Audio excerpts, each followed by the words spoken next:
I send you to go to test, and now you're testing positive for alcohol. Guess what happens now? He goes with you.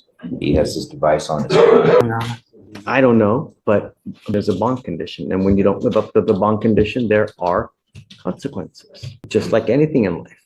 When you have a criminal case, you have conditions that you have to live by. And when you don't, there are very serious consequences. Mr. Steyer, you're on bond for fleeing a police officer. The report is that your device is in lockout, and it's been in lockout since 10/24. Can we address the need for this bond condition? I don't remember the case, so let's do PC real quick. Yes, Judge. And then we'll go from there. So on August 17th, 2024, at approximately 2 a.m., the officers observed a vehicle with a defective tail lamp and tried to initiate a traffic stop. The vehicle had ample opportunities to stop at multiple well-lit parking lots, but drove 0.46 miles of the final stop location. The defendant had red glossy eyes and continuously, I apologize. The defendant had red glossy eyes and the vehicle was running, and the officers also observed a slight odor of an alcoholic beverage from the defendant's body. Now, let's pause right here. According to the officer's report, Mr. Steyer had slurred speech, red glossy eyes, and a visible open container of brandy under his seat.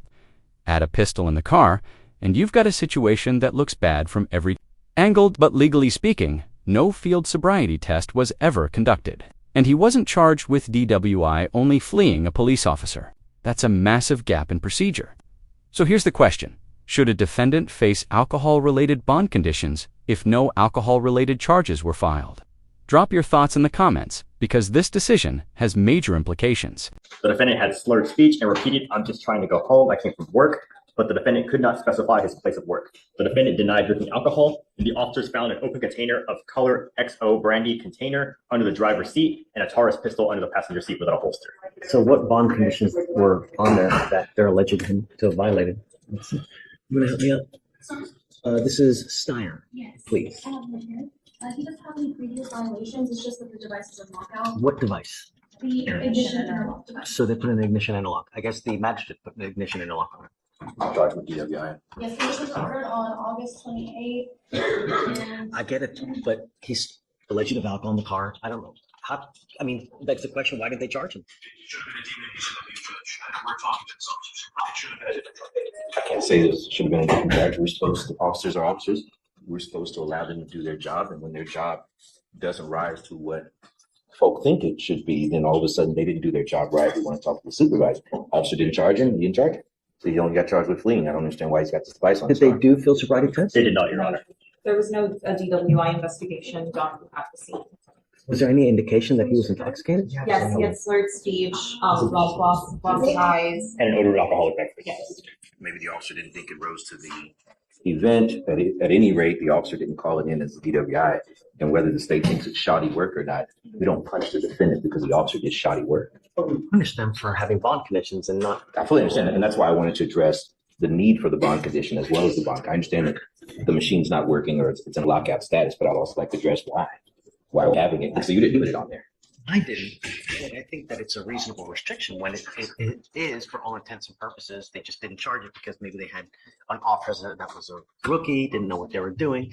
I can't tell you how many reports that I have see here that might as well have been written in Mandarin, you know? This is where things start to boil. Judge Boyd, clearly frustrated, acknowledges the possibility that a rookie officer or a shoddy investigation may have been responsible for the missing DWI charge.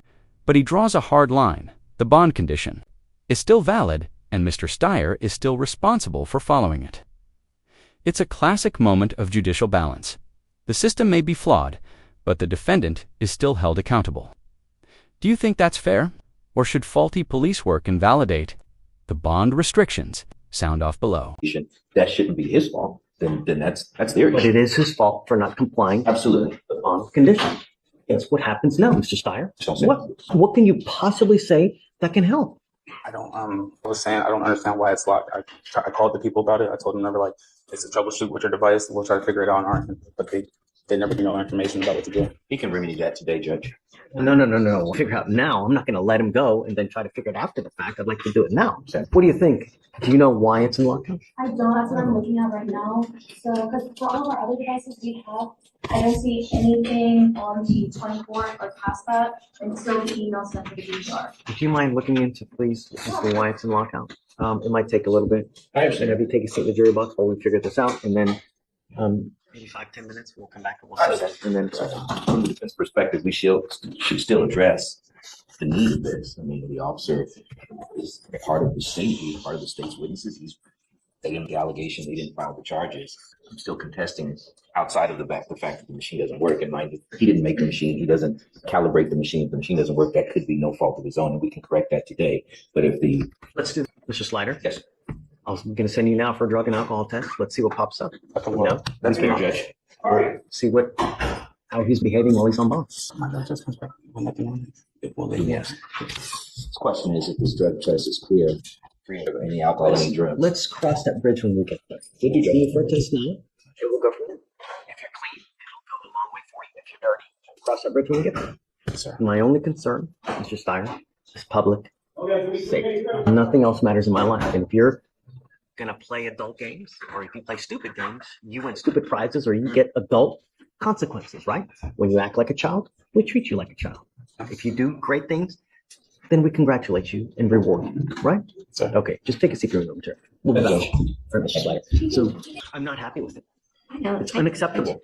He's in lockout. A court order is a court order. You know, he's in lockout because he failed to go get it calibrated. Not because of this, not because of that, because he didn't call, no.